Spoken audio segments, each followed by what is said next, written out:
Inheritance is a means for one class to share its member definitions with one or more subclasses. That's about the simplest definition I can come up with. Let's suppose I created a class named reference item and gave it the properties title and year as well as a method named print item. I might then create two additional classes named encyclopedia and journal that both inherit from reference item. In this scenario, reference item would be the parent class. Another term you'll often hear is superclass. Encyclopedia and journal are the child classes or subclasses. New instances of the child classes will have all of the properties and methods from the parent class, as well as any properties or methods explicitly added to the child class.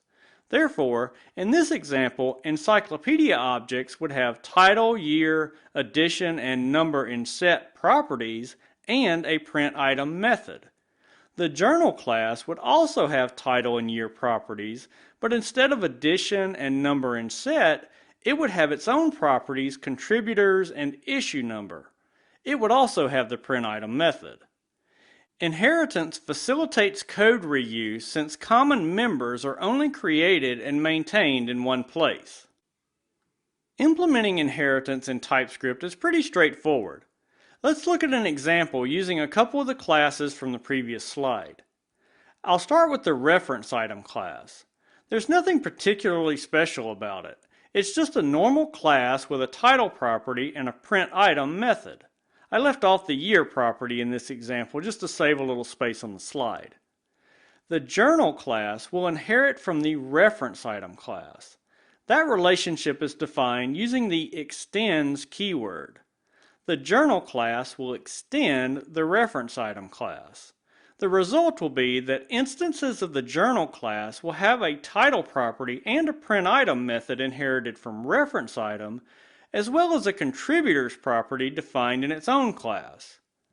The last new bit of code in this example is the call to a function named super inside the journal constructor.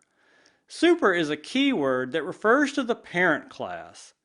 Classes aren't required to implement constructors, but if a child class has one, then it's required to call the parent's constructor using super as I've done here. You must do that even if the parent hasn't defined a constructor. If the parent's constructor expected some parameters, you would pass them to super as you would to any other function.